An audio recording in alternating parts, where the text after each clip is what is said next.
Une question. Est-il nécessaire de piétiner l'ego de quelqu'un pour le faire évoluer? Oh! Est-il nécessaire de piétiner l'ego de quelqu'un pour le faire évoluer? Il est nécessaire de piétiner son ego pour son évolution. Piétiner l'ego d'autrui pour le faire évoluer, c'est s'égoïser au bout. On n'a pas à s'occuper de l'évolution d'autrui, on n'a pas à s'occuper de faire évoluer quelqu'un. Ça, c'est l'apanage des imbéciles maîtres. C'est l'apanage des gourous. Et encore là, il faut que le gourou aille chercher ses disciples. Non, quand un humain comprend tellement peu l'écosystème de l'évolution de notre planète qu'il ose prétendre qu'un tel a besoin de telle leçon, c'est un être hautement luciférien. Moi, je fais des conférences, les gens viennent. Ceux qui ne viennent pas, je ne vais pas les chercher. Et je ne dis jamais à une personne ce qu'il doit faire pour évoluer. Oh non, et ceux qui me voient après les conférences, qui viennent jaser avec moi de temps en temps, qui sont souvent frustrés que je leur réponde, continue à faire ce que tu fais. Il n'est pas nécessaire de piler sur l'ego d'un autre pour le faire évoluer. C'est la meilleure façon de s'en faire un ennemi. Son ego est le problème, pas l'ego d'autrui.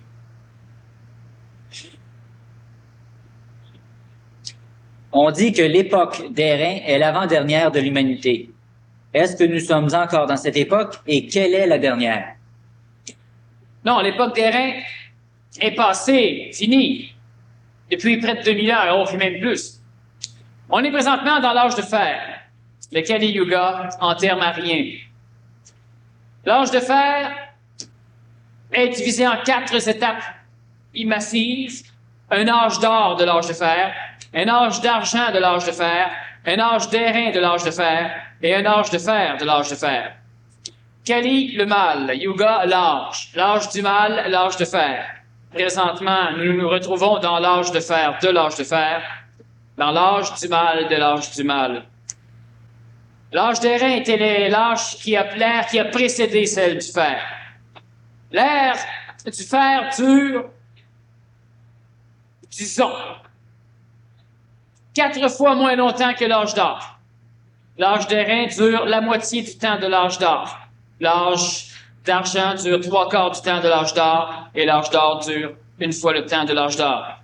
Nous sommes présentement à la fin de l'âge de fer et d'ici quelques années, donc très peu de temps d'ailleurs, presque d'ici en dedans de 1000 ans, nous aurons pénétré de plein fouet l'âge d'or.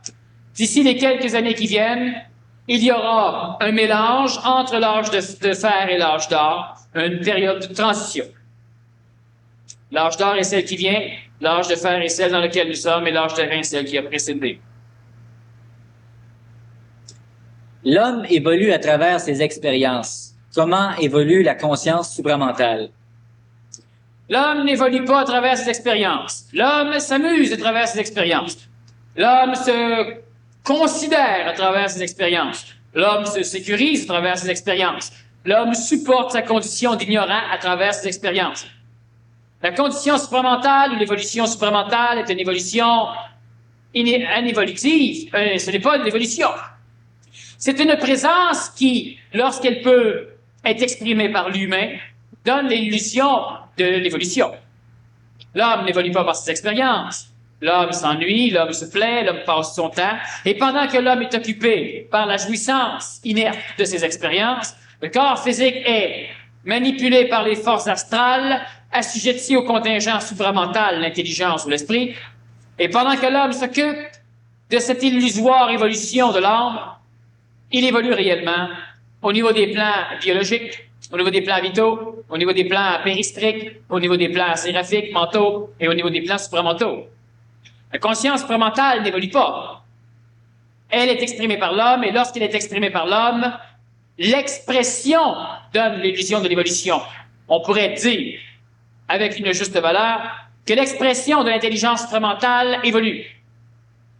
Parce que l'homme réel évolue. Pas par son expérience, par la vie. Et la vie instantanée, pas l'expérience, pas le fait de mémoriser. Parce que l'homme mémorise, il n'évolue pas. Il a l'impression d'évoluer parce qu'il est convaincu que l'accumulation de mémoire est de l'évolution. De l'évolution théologique, tu connais toute la Bible. De l'évolution cartésienne, tu connais tout le tableau périodique. L'énergie supramentale n'évolue pas.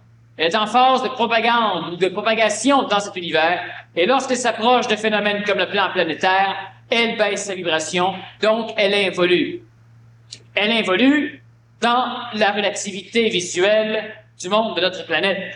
Elle n'évolue pas dans la réalité cosmique. La conscience supramentale n'évolue pas. Elle touche l'homme, elle peut être exprimée par un homme qui, lui, évolue à son insu par transformation biologique. Quelle que soit l'évolution que l'homme fait, cette évolution doit être cellularisée, c'est-à-dire que le code ADNique doit prendre connaissance de la mutation transformative de l'humain. L'évolution ne se fait pas dans la mémoire de l'homme. Toute évolution qui habite un humain et qui ne peut pas être transmise par la génétique est une évolution qui n'a servi à rien au niveau des plans de l'évolution. C'est une évolution qui servira au niveau de la mémoire astrale en termes de consistance, de stagnation, de temporisation évolutive des humanités. Toute forme d'évolution qui ne peut être transmise par la génétique et qui n'est transmise que par la tradition n'est pas une évolution. C'est une expérienciation. Ce n'est pas une évolution, ce n'est pas évolutif. Depuis 2000 ans, depuis 30 000 ans même, on parle de la voie du juste milieu. L'être humain apprend des choses, mais l'être humain n'arrive pas à les vivre parce que ces apprentissages ne sont pas cellularisés. Le code génétique n'est pas au courant. Ce n'est pas transmissible par la génétique aux enfants. Ce n'est transmissible que par l'éducation. Ce n'est pas de l'évolution. Est-ce que le sentiment, comme tu l'entends, est une forme de méditation vivante? Ça dépend de ce qu'on entend par méditation. Méditation vivante, cela veut dire que l'être humain peut dire que l'être humain dans une méditation vivante est dans l'observation anégoïque, dans l'observation inconsciente, égoïquement, d'un sentiment. Alors on peut dire que le sentiment serait une méditation vivante.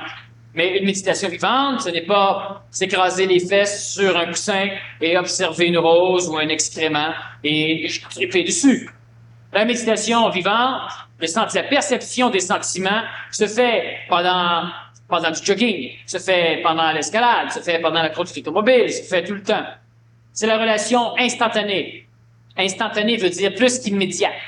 Instantanée entre l'observateur et la chose observée, ce qui permet la dissolution complète et de l'observateur et de la chose observée par fusion énergétique, le sentiment ou la méditation vivante entre ces choses. De ce point de vue, celui qui vit cela renaît continuellement avec la chose, il co-naît avec la chose, et c'est ce que nous appelons le savoir. Il sait la chose. De quel groupe faites-vous partie? Quels sont vos buts visés par vos conférences et quel est votre chemin d'évolution? Bon, une question à la fois. De quel groupe faites-vous partie? De mon propre groupe, où je suis tout seul dedans. Et il y a déjà tellement de monde et tellement pas assez de place que je ne peux pas accepter personne d'autre. Quels sont vos buts visés par vos conférences? Ah, je n'ai aucune idée de ce que les conférences ont comme but lorsqu'elles visent. Moi, personnellement, je parle, je fais des conférences parce que lorsque je réponds aux questions, ça me permet d'exprimer l'intelligence instantanée. Donc, j'instruis mon ego, je parfais ma mutation et je parfais ma fusion. Je fais donc des conférences pour moi. Quel est votre chemin d'évolution? C'est en plein ça. C'est mon chemin. J'aime manger, mais de plus en plus, le choix de ma nourriture est difficile. Quoi faire? Manger moins. La société, présentement, n'est pas conçue pour ceux qui veulent convenablement bien manger. Je crois que lorsque l'on décide de choisir sa nourriture convenablement, on va souffrir un peu. Quoi faire? Continuez à faire ce que vous faites. Vous aurez la solution. L'éducation des enfants dans sa qualité est-elle soumise au degré d'évolution des parents? Tel parent, tel enfant. En tant que mère, est-ce que je peux donner à mon enfant ce que je n'ai pas? On doit laisser l'enfant prendre ce qu'il a. On ne donne pas à quelqu'un quoi que ce soit, on se met disponible et la personne, si elle en a réellement besoin, elle va venir se servir. De décider qu'est-ce qu'une personne a besoin, ce n'est pas extrêmement génial. Parce que cela veut dire que nous, en tant qu'éducateurs, nous ne savons même pas ce que nous avons besoin, mais nous prétendons savoir ce que l'enfant a besoin. C'est un gros problème et un danger au niveau de l'éducation. Tel enfant, tel parent, c'est faux. Il y aura évidemment des colorations programmatives entre les parents et l'enfant, mais sachez une chose, le grand-parent d'un enfant, c'est la société. Telle société, tel phénomène événementiel, tel enfant. Est-ce que le temps est maintenant venu pour les grands initiés de venir faire le travail en fonction de la nouvelle race? Vont-ils revenir? Non, le temps n'est pas venu encore pour les grands initiés parce que nos maisons ont encore des plafonds qui se situent dans les 8 pieds. Alors, les grands initiés ne pourraient pas rentrer dans ces maisons, ne pourraient pas prendre du métro. Ils sont trop grands. Le temps n'est pas venu pour la simple raison que plus les temps vont avancer, plus les grands initiés devront se cacher. Le grand initié, c'est un être que vous ne connaissez pas. Et c'est un être qui ne travaille que pour lui. Il ne travaille pas pour autrui. Nécessairement travaillant pour lui, il laisse des résultats qui serviront à autrui. Et le grand initié ou les grands initiés que l'on connaît de par la tradition, les grands maîtres de l'humanité, seront les derniers à passer. J'ai fait une conférence sur les grands maîtres. On peut s'y référer si on va avoir plus de nuances. Ce monde est un monde pour l'humanité. Il n'y aura plus, dans les temps à venir, de brebis et de bergers. L'homme sera individuel, il sera son seul maître, il aura accès à un savoir instantané et à une intelligence pure, instantanément immédiate. Alors, attendre après les grands initiés, c'est attendre après un maître qui, par son attitude événementielle, va continuer à nous instruire, de rester disciple, et le disciple est toujours un peu un esclave. L'humain qui est en train de se lever, l'homme nouveau, est son seul maître. Il n'a pas besoin des grands maîtres et des grands initiés. Certains de ces grands initiés font certains travaux. Ils font ces travaux pour eux. La grande majorité ont présentement comme fonction d'aider les forces d'involution à retenir l'homme dans sa levée debout. Ils ont eu dans l'Antiquité comme fonction d'aider l'humain à se mettre à genoux. L'humain était à 4 pattes. Maintenant que l'humain est à genoux, cela plaît aux grands initiés. Mais l'humain veut se lever debout. Et les grands initiés vont continuer à tout faire pour que l'humain reste à genoux. L'homme doit être son seul maître. Il doit se lever debout et il ne doit plus attendre des grands initiés. On ne devrait plus parler des grands maîtres, des grands initiés, des grands bichous, des grands célestins et tous ceux-là. Plus! Savez-vous pourquoi? Parce que lorsque l'on en parle, c'est qu'on attend, on a de l'espoir, on attend d'être aidé, d'être sauvé. Certains parlent du retour du Christ. Quand le Nazaréen va venir, c'est pas pour rencontrer un paquet de flottes humaines. Arrangez-vous pour être capable de l'aider. En sachant. Arrangez-vous pas pour être là en disant « Ah, je vous ai attendu, cher Nazaréen. Je tends mes mains vers vous depuis le début. Sauvez-moi. » Parce que vous risquez de sentir l'odeur d'une botte. J'ai écouté votre cassette sur les ondes de forme. Ça vous apprendra. Est-ce que cela deviendra une science?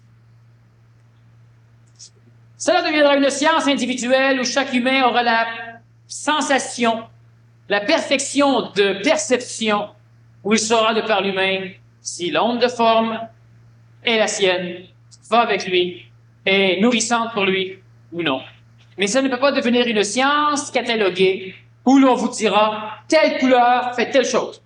Dans la conférence, j'expliquais, dans la conférence attention aux ondes de forme, telle couleur émet certaines formes d'ondes de forme qui rentrent en harmonie avec la pièce, l'entourage et l'observateur. Changez d'observateur, vous changerez la nature même de l'onde de forme. Alors, on ne peut pas la cataloguer dans un livre. L'onde de forme peut s'enseigner. Ça s'enseigne au niveau du programme et de contrôleur. La détection des ondes de forme par certaines techniques. Ecofi, Kenvi. La personne, elle doit apprendre à avoir suffisamment de gustation énergétique pour savoir, de par elle-même, si l'onde de forme qu'elle dégage ou l'onde de forme qu'elle perçoit va avec ce qu'il a besoin. Elle apprendra à s'en nourrir et elle ne pourra pas prétendre que tout le monde devra le faire. La détection des ondes de forme s'apprend par l'initiation, la vie, la sensation, le sentiment et la perception, pas dans un livre. Est-il possible que deux frères se haïssent sans rien pouvoir y faire? La preuve, la question. Est-ce que l'antipathie existe réellement? C'est sûr que l'antipathie existe réellement. C'est une illusion du phénomène de l'amour, parce que l'amour que l'humain vit est un amour qui est tout à fait une farce. L'amour sélectif, qui n'a rien à voir avec l'amour intelligent. Alors, lorsque l'amour est mal canalisé, cela devient de la haine, de l'antipathie, etc. Où se situe le Québec présentement face à son évolution, puisqu'il n'y a presque plus de natalité? Et pourtant, on dit que c'est ici que tout va se passer. Au niveau de son évolution, le Québec se situe... Il est presque à l'ère préhistorique. Il entre dans l'ère historique, si on veut faire un parallèle avec l'évolution de l'humanité. Il n'y a plus beaucoup de naissances, c'est correct, c'est tant mieux, et c'est parfait. Tout à l'heure, j'ai expliqué que la cellularisation se devait d'être opérante pour que l'évolution puisse être transmise par la génétique. L'éducation est une marque d'ajustement, où on adapte et moule l'enfant à un autre contenant, la société. Mais l'évolution supramentale ne peut pas se faire par l'éducation. Elle se fait par la vie, par l'initiation. Et présentement, nous avons des pédagogues, mais nous n'avons pas d'initiateurs. Nous avons des parents, mais ceux-là même ne sont pas initiés. Alors, qu'est-ce qu'il doit se passer? Pour que les entités hautement évoluées du monde de la mort et pour que les esprits du monde morantiel puissent avoir des corps suffisamment adaptés au support de leur propre puissance, il faut attendre que les adultes d'une certaine région de la planète cellularisent leur évolution de façon à ce qu'ils puissent la transmettre par la génétique à l'enfant. De cette façon, l'enfant, même très jeune, sans avoir à passer par le long cheminement de l'éducation, sera capable de devenir un homme nouveau très rapidement. C'est au Québec que cela va se passer. Québec ésotérique, bouclier canadien. Alors, pendant que les jeunes n'ont pas encore cellularisé leurs problèmes, leur amélioration, ils n'ont pas d'enfants, de façon à éviter continuellement d'avoir des enfants que l'on devra éduquer. Pendant cette période de stand-by, d'attente, de stagnation apparente, l'être humain vit et va vivre des événements hautement initiatiques qui vont cellulariser, qui vont marquer son corps. Cette cellularisation va faire en sorte dans la décennie qui va venir, disons dans les 10 ans prochains, qu'à un moment donné, les adultes, les jeunes adultes, auront l'impression qu'ils doivent avoir un enfant pour différentes raisons intelligentes qu'ils sauront en temps et lieu. Alors, ils procréeront, et les enfants qui viendront au monde seront les enfants qui bénéficieront de l'évolution cellularisée des adultes pendant cette période historique, début historique, fin préhistorique de cette nation qu'est le KEBEK, le Québec. Dans le même sens, la génétique influence-t-elle la psychologie et par quel moyen peut-on être violent de naissance? La génétique influence la psychologie. On peut être violent de naissance. Comment surpasser le côté incontrôlable de l'émotion? On ne peut pas surpasser le côté incontrôlable de l'émotion. On ne peut pas, c'est impossible. Ne pensez pas un jour arriver à contrôler le côté incontrôlable de l'émotion. Jamais l'humain ne va y parvenir. On ne peut pas contrôler une chose incontrôlable. On ne peut pas. Alors jamais l'humain ne va y parvenir. Mais une chance pour l'homme, le côté de l'émotion n'est pas incontrôlable. La question est simplement très mal posée. Comment puis-je arriver à atteindre une région inatteignable? Si c'est inatteignable, ça n'atteindra jamais. Comment arriver à contrôler la partie manipulatrice, hautement subtile de l'émotion ou de l'astral? Ça, c'est une bonne question. Comment on y parvient? On continue à faire ce que l'on fait. Il y a des techniques. Des personnes qui suivent des cours. Il y a des personnes qui suivent des événements. Il y a des personnes qui s'initient à des choses. Et il y a des personnes qui sont encore dans l'attente de certaines choses. Prenez vos décisions. Vous ne savez pas quoi prendre comme décision? La décision est prise. Vous attendez. Continuez à faire ce que vous faites. Et veut pas un jour, vous aurez le contrôle. Sauf, tant que vous allez être impatient, vous serez assujetti à l'émotion. Tant que vous allez être toléré, vous serez assujetti. Tant que vous allez être dans l'espoir, vous serez assujetti. Tant que vous allez vouloir vivre du monde spirituel, vous serez assujetti. C'est simple. Pour gagner rapidement, on doit savoir, pas connaître, pas apprendre, et on doit savoir dans l'instantanéité de l'observation qu'un nuage, c'est un nuage. Il ne sait pas où il va, il ne sait pas d'où il vient, il ne sait pas quelle est sa fonction. C'est pourquoi c'est un nuage parfait. Un arbre, c'est un arbre. Il ne sait même pas qu'il est enraciné. Il ne sait pas de quelle façon ses racines puisent. Il ne sait pas qu'il a des feuilles. Il ne sait pas qu'il grandit. Il ne le sait pas et il n'en souffre pas de ne pas le savoir. C'est un bon arbre. L'homme, c'est la même chose. Sauf que l'homme souffre. L'homme veut savoir. L'homme veut comprendre. L'homme veut avoir tout de suite. L'homme a peur. L'homme s'inquiète. L'homme espère. Marchez dans la rue. Et marchez dans la rue. Sonnez une cloche et vous entendrez un son. Buvez de l'eau et vous aurez de l'eau dans la bouche. Si l'on fait cela comme ça et si on se contente de ça, on a gagné. Il pleut. Il pleut. Il fait chaud. Il fait chaud. Il ne fait pas trop chaud. Il pleut pas encore. Les choses sont ce qu'elles sont.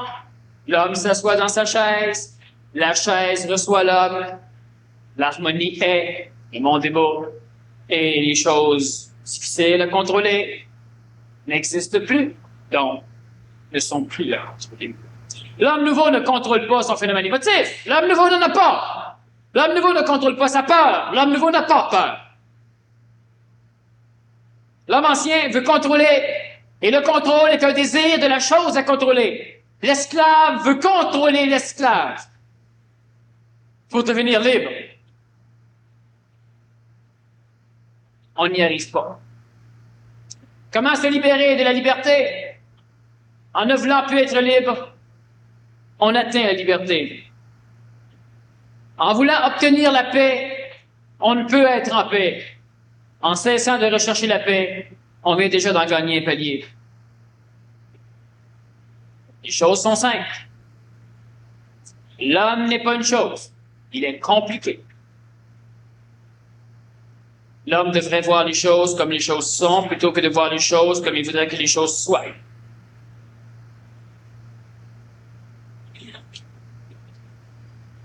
Comme les batteries stockent de l'énergie chimique, j'ai l'impression que l'humain fait de même pour des énergies plus subtiles. Si je n'ai pas de créativité, y a-t-il danger de surcharge? Oui. L'homme qui finalement rencontre de l'énergie est là pour la canaliser et la laisser couler. Sinon, il y aura une surcharge et il y aura des problèmes. Méditation, contemplation, concentration. Voulez-vous m'expliquer la différence? Merci. Méditation va souvent être orchestrée à partir d'un phénomène volontaire, intentionnel de l'individu qui veut méditer. Alors, il prendra un mantra, il prendra certaines choses, il s'arrangera, il se placera dans un état et il essaiera de cheminer vers cette méditation qui l'amènera peut-être à un trip astral, à un voyage spirituel, à un extase spirituel, à un contact avec de l'ego, à un contact avec le monde de la mort, à un contact avec un maître, une face, à un contact avec un plan supramental. La contemplation est un phénomène de perception de sentiments qui apparaît sans préparation et qui place l'individu instantanément dans un état de communication énergétique avec la chose, une forme d'extase. C'est la contemplation. On ne peut pas décider de contempler, cela s'appelle méditer. La méditation peut, à l'insu du méditeur, devenir une contemplation. La concentration, c'est lorsqu'on est centré sur le con, sur l'ego. La concentration, c'est lorsque l'être humain essaie de prendre un paquet d'énergie qui circule partout et de les focaliser vers un point. La concentration, c'est être attentif sur une seule chose. Au niveau du PMC, les personnes apprennent à être attentifs. Être attentif, c'est comme être concentré sur tout. L'attention est proche de la contemplation. L'attention est proche de la méditation. L'attention est juste entre les deux. Est-ce que l'homme va continuer à vivre une accélération dans son mode de vie? Oui, évidemment. Plus les choses vont, plus elles vont. Depuis 2 ans, je vis une passe où je ne suis plus capable d'apprendre. Rien de neuf. Comment contourner le problème? Attendre. Dans 2 ans et demi, ça va être fini. Les arts actuels demeureront-ils toujours ou seront-ils remplacés par d'autres formes de créativité? Lesquelles? Les arts actuels, une partie de ces arts va demeurer, mais les arts vont changer dans l'attitude même de l'artiste. Et bon, on va en parler un petit peu. Les arts. Prenons l'exemple de la musique. Aujourd'hui, on compose un morceau de musique et on l'apprend, on l'écrit, on l'enregistre et on le répète. Les arts vont changer un peu. Un jour, un musicien va jouer un morceau de musique. Tout le monde va entrer en harmonique avec. Et le lendemain matin, vu que le morceau n'aura pas été enregistré, que personne ne l'aura écrit, ce morceau aura disparu à jamais. Remplacé par un autre morceau neuf. Le peintre fera une peinture. Il la regardera, il s'en nourrira et il la détruira. Ce sera l'art prochain. Que pensez-vous du clonage? Je ne pense pas. Est-ce que tu peux dire quelque chose sur le clonage? Oui. Dis-le. Il faut poser les questions convenablement, ça ajuste en même temps la parole et ça permet à l'ajusteur de pensée d'arriver à faire en sorte que l'individu pose des questions auxquelles il pourra lui-même se répondre. Le clonage, ce n'est pas dangereux. Pour ceux qui ne savent pas ce que c'est que le clonage, c'est de jouer un peu avec le code génétique de façon à essayer de recréer la réplique exacte de certains individus. Autrement dit, on prend une personne qui est pas trop brillante et puis on en fait une copie, 3-4 000 copies, et puis on les envoie travailler dans des mines de charbon. Remarquez que le charbon, disons dans des mines d'uranium, c'est plus moderne. L'être humain n'y arrivera pas. Alors le clonage, c'est très intéressant, mais il n'y a pas de danger. En termes cosmiques, c'est permis. Ça donne l'illusion à la science de l'homme qu'elle sera capable de jouer avec la génétique. L'homme n'est même pas capable de laver son nombril convenablement. Et ce n'est pas le temps qu'il commence à jouer avec la génétique.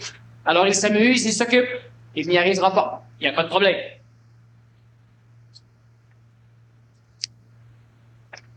L'ajusteur de pensée et le contact, est-ce la même chose? Le contact avec l'ajusteur de pensée, c'est la même chose. Le contact avec son esprit, c'est autre chose.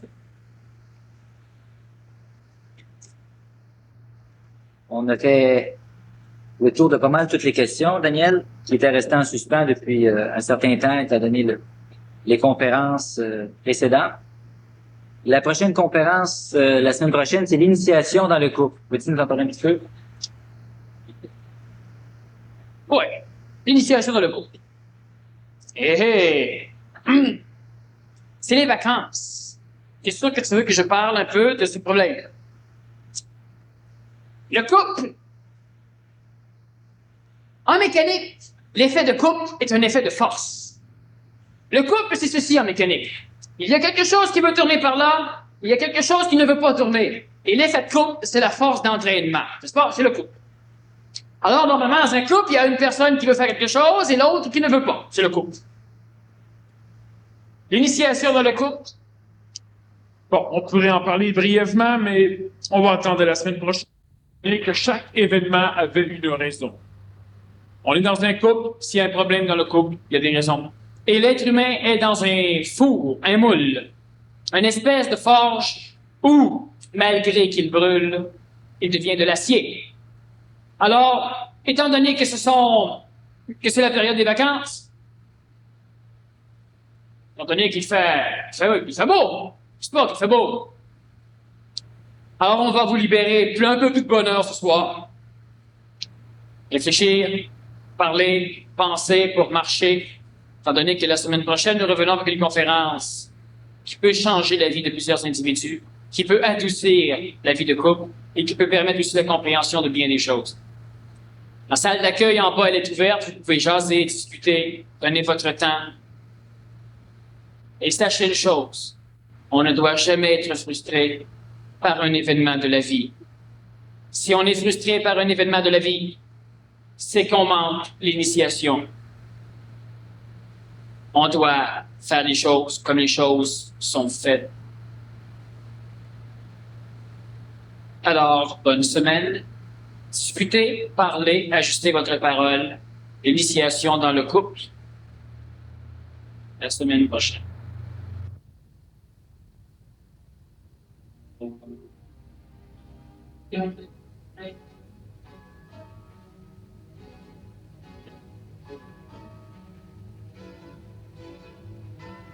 Thank you.